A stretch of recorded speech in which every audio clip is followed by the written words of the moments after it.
Alrighty guys, here we go with Cell Respiration Part 2. So I want you to take a quick or a close look at this picture of a mitochondria. This is where all the aerobic cellular respiration is going to take place. Remember, glycolysis, which just occurred, that was in the first lecture on cell respiration, occurred in the cytoplasm.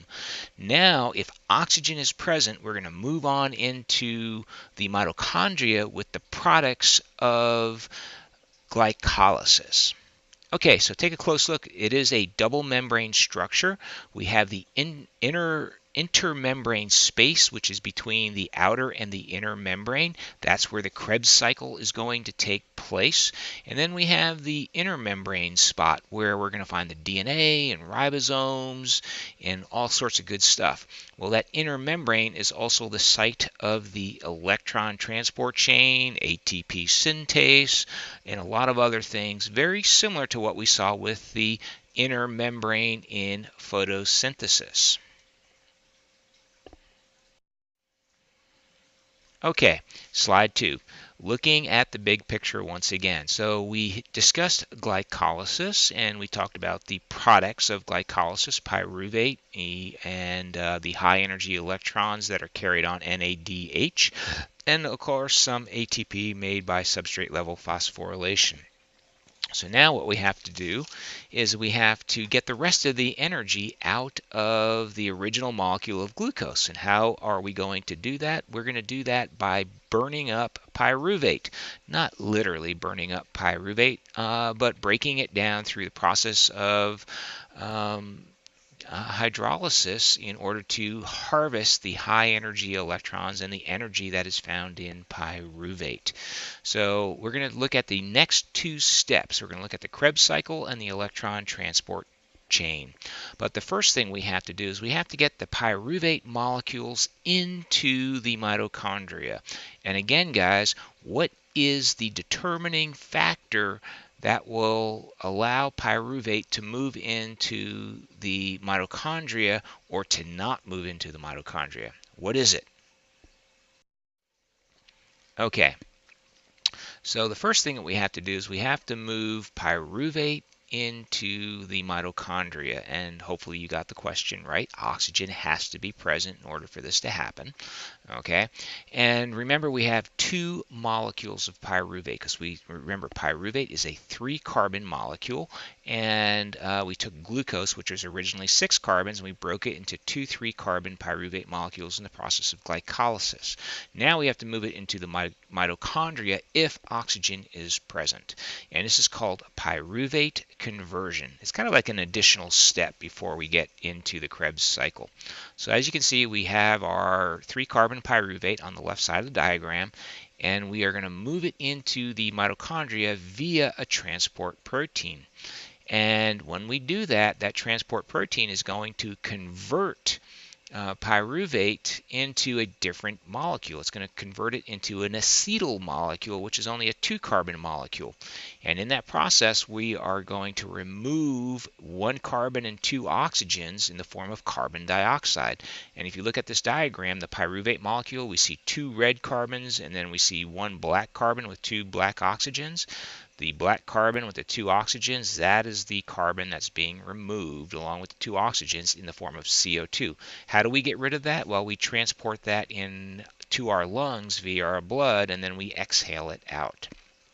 Okay, and also in the process, when we break off that carbon, we're going to release some high energy electrons.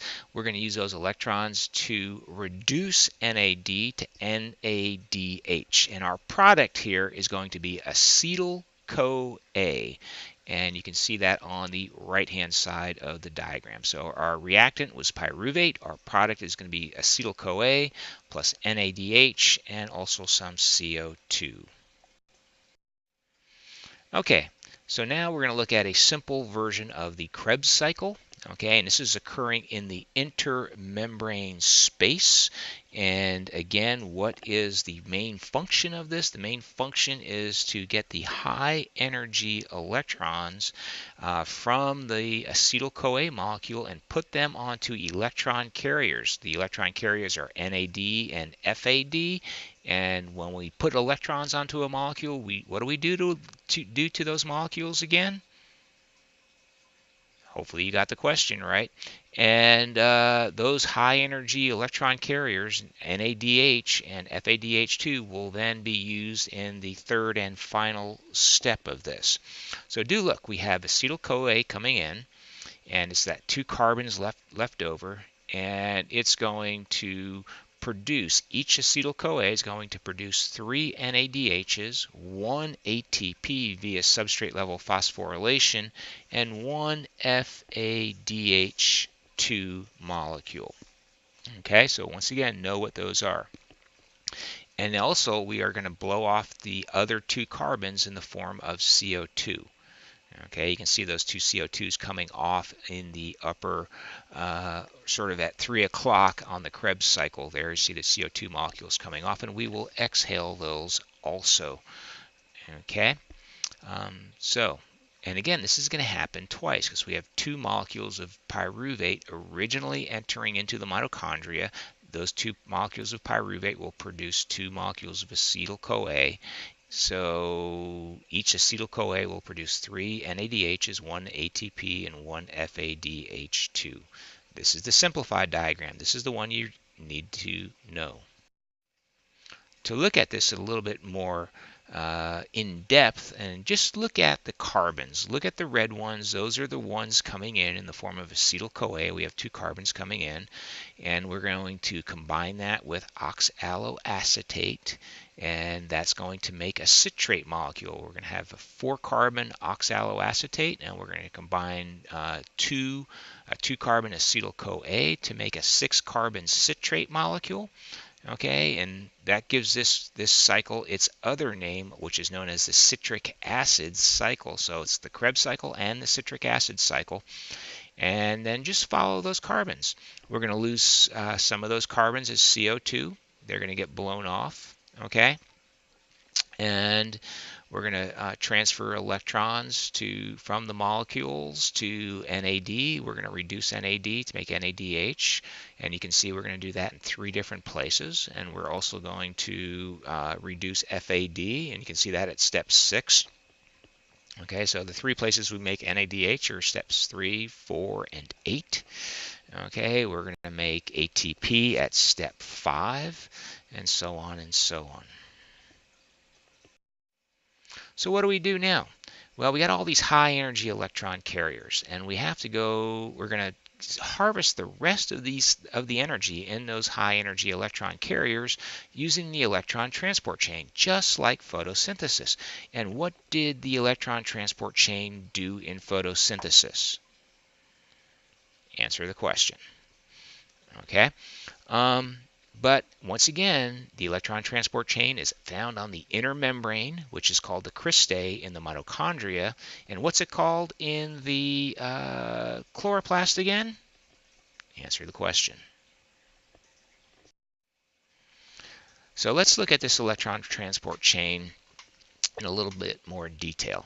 And what we're looking at here in this particular diagram are these multi-protein complexes, and you can see there's 3 large ones there. Okay, and then we see these little circles. All those little circles are different transport proteins. Okay, and the big circles are these multi-protein complexes. They're also proton pumps. That's what they're going to do. They're going to pump protons against a concentration gradient. Like the cytochrome complex we saw in photosynthesis, we only had 1. Here we have 3. Okay, and look at the left side of this, or I should say the y-axis of this diagram. It says free energy relative to oxygen. What that is the amount of energy in the electrons. And as you can see, what's happening to that to the energy in the electrons as it's moving down this electron transport chain? That's right, you got it. The energy is decreasing. What is that energy being used for? It's being used to pump protons against a concentration gradient. I do want you to notice, however, that the NADH is going to come in at the top of this electron transport chain. The electrons in the in the NADH, and what's going to happen, NADH is going to donate its electrons to that first complex there, and we're going to turn NADH back into NAD+.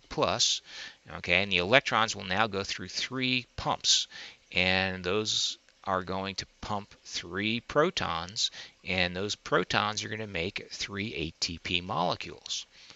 FADH2, however, comes in a little bit lower on the chain, and it's only the electrons from FADH2 are only going to go through 2 pumps, and therefore pump 2 protons, and therefore only make 2 ATPs. So which one of these electron carriers has more potential energy? Hopefully you got that question right. And again, let's look at it. We've seen a diagram similar to this when we looked at photosynthesis. Okay, but the slight difference here is that the high concentration of protons is found in the intermembrane space, and the low concentration of protons is found in the matrix, which is a little bit different than what we saw in photosynthesis. Okay, but as you see, what are we doing? We are pumping protons from a low concentration in the matrix to a high concentration in the intermembrane space. That is an active form of transport, and it requires energy. Where's the energy coming from? It's coming from those high energy electrons. What happens to the energy in those high energy electrons? It's used to pump protons. And then, of course, the energy of those electrons becomes less and less and less. And finally, when those electrons are depleted of all their energy, they are going to be attached to oxygen, because remember, oxygen is highly electronegative and it loves electrons. It's going to grab those electrons and grab a couple of protons and make water. So now we got this high proton concentration gradient, lots of protons in the intermembrane space, very little in the mitochondrial space. What kind of energy is that again, guys? Hopefully you answered the question correctly. Now that we're going to use the potential energy of that proton gradient and turn it into kinetic energy as those protons diffuse down through ATP synthase in order to make ATP as those things spin around. And once again, there is the movement of the protons going down through ATP synthase, and it's going to spin that little molecular turbine in order to make ATP. That's the end of today's lecture. I'm going to try something here. I'm not sure if this is going to show up on the movie or not, but let's see if it does.